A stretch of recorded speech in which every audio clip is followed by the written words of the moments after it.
অনেক বছর আগে সুন্দরপুর নামক একটি ছোট গ্রামে বাস করত কৃষক হরিদাস।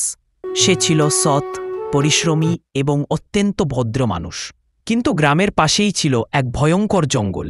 লোকেরা বলতো সেখানে থাকে এক ব্রহ্মদৈত্যের জঙ্গলে, গোল ও মোটা, আর তার হাত ডাক শোনা যেতে রাত হলেই। ব্রহ্মদৈত্যের রাতে বেরিয়ে গ্রামের ফসল নষ্ট করে দেয়, গরু ছাগল তুলে নিয়ে যায়। লোকেরা এতটাই ভয়ে থাকত যে সন্ধ্যার পর কেউ ঘর থেকে বেরোত না। কিন্তু হরিদাস এসব বিশ্বাস করত না। সে বলতো, এইসব শুধু গল্প। জঙ্গলে যদি কিছু থাকে তবে নিশ্চয়ই কোনো বন্যজন্তু, দৈত্যে বলে কিছু নেই। এক রাতে হরিদাসের গরু হারিয়ে গেল। সে পরদিন সকালে গরুকে খুঁজতে জঙ্গলের দিকে রওনা দিল। অনেকটা পথ হাঁটার পর সে এক অদ্ভুত শব্দ শুনতে পেল, বম্ভ বম্ভ বম্ভ। শব্দটা যেন মাটির নিচ থেকে আসছে। হরিদাস সাহস করে এগিয়ে গেল এবং হঠাৎ একটা গাছের ফাঁকে বিশাল এক প্রাণী দেখতে পেল। তার শরীর ঢোলের মতো, মুখে দাঁতের সারি, চোখ জ্বলজ্বল করছে। ব্রহ্মদৈত্য তাকে দেখে বলে উঠল, কেন এলি এখানে মানুষ?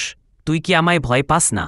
হরিদাস বলল, আমি শুধু আমার গরু খুঁজতে এসেছি, তোর ভয় পাই না। কিন্তু তুই কেন ফসল আর পশু নিয়ে যাস? ব্রহ্মদৈত্য একটু চুপ করে থেকে বলল, অনেক বছর আগে আমি এই গ্রামের একজন পুতুল শিল্পী ছিলাম। আমার তৈরি ঢোল, বম্পি আর পুতুল সবাই পছন্দ করত।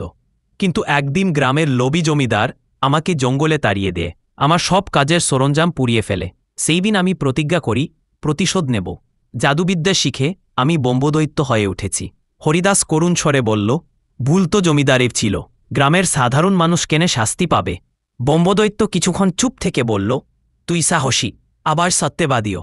যদি তুই প্রতিশ্রুতি দিস যে গ্রামের সবাই আমার কাজ আর স্মৃতিকে শ্রদ্ধা করবে, তবে আমি আবার মানুষে ফিরব।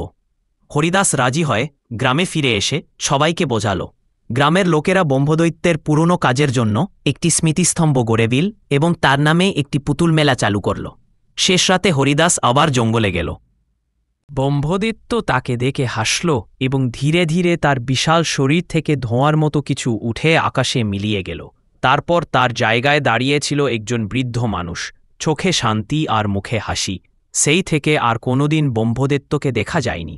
কিন্তু আজও সুন্দরপুরে প্রতি বছর ব্রহ্ম মেলা হয়, যেখানে সবাই আনন্দ করে আর ছোটরা ঢোল বাজিয়ে বলে, ব্রহ্ম ব্রহ্ম বাঁচালো গ্রাম, ভুলে না কেউ তার নাম।